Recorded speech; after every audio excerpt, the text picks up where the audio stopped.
दृष्ट कौसा सांभाळ, दृष्ट कौसा सांभाळ. तुझा वैरी गोकुळात वाढत आहे, तुझा वैरी गोकुळात वाढत आहे.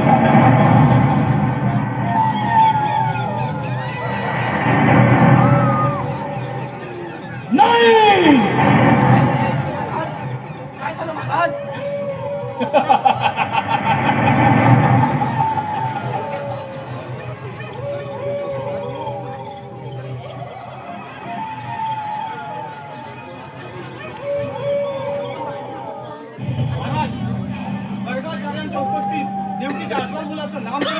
संपन्न पडलंय.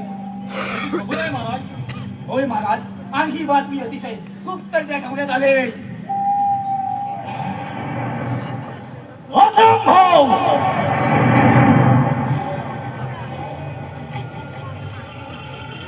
नामकरण विधी आणि तोही गोकुळामध्ये सांडित्य मुलीच्या हस्ते न होता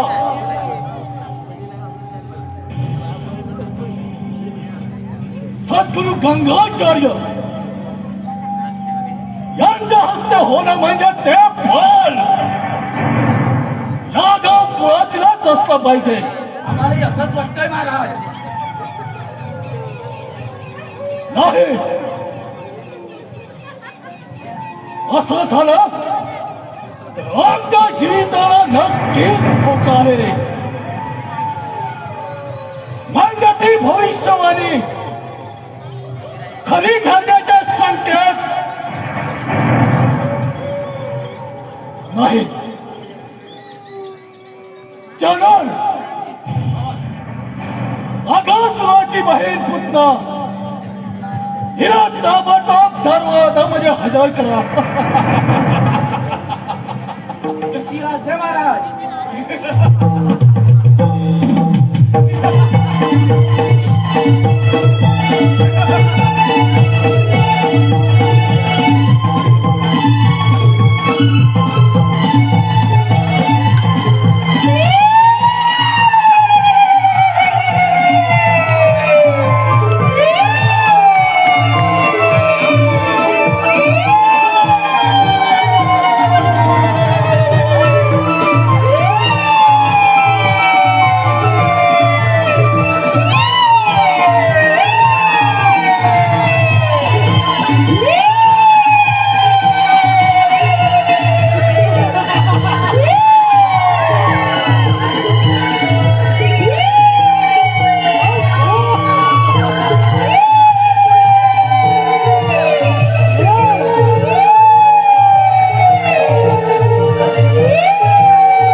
हे पुतना ये, तुझ्या या कंसाच्या दरबारामध्ये स्वागतच आहे. पण पुतना, या मथुरे नरेश कंसावरती एक मोठं संकट आलंय.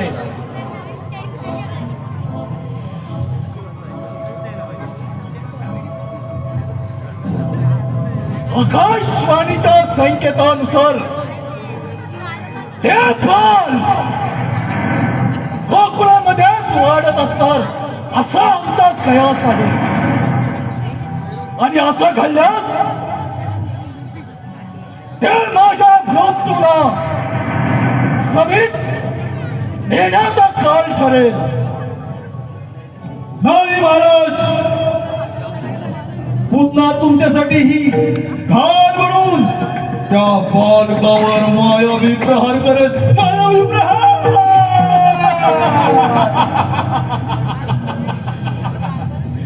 पुतना, आता आम्हाला कोणत्याच गोष्टीचा भय नाही.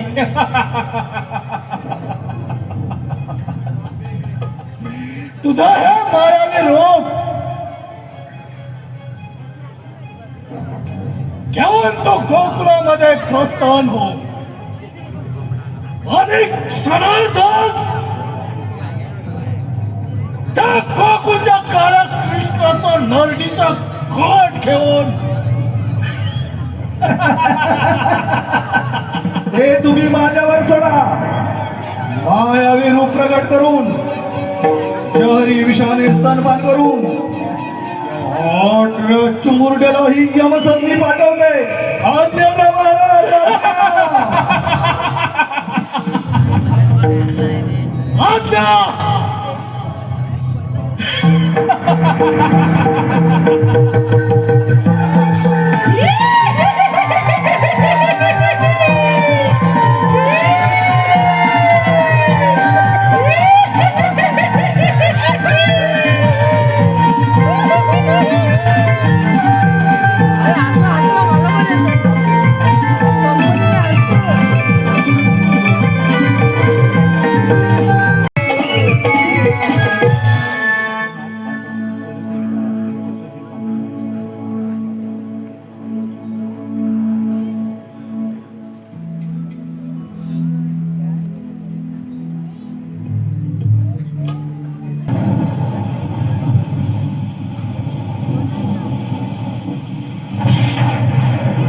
काय झालं?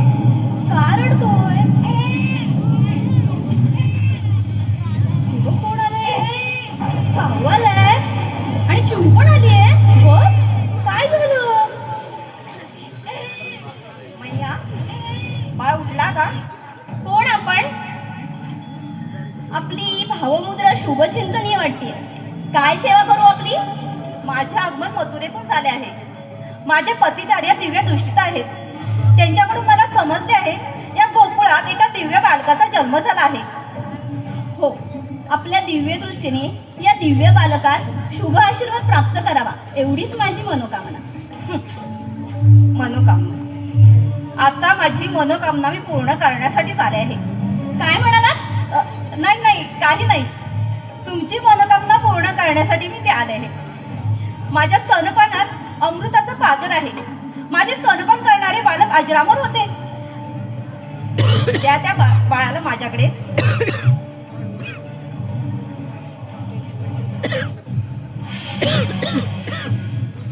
मैया, तुम्ही तुमची राहिलेली सर्व कामे आवरा. मी याची चांगली काळजी घेते. हो, सावकाश सांभाळ करा. हो, येऊ. हो.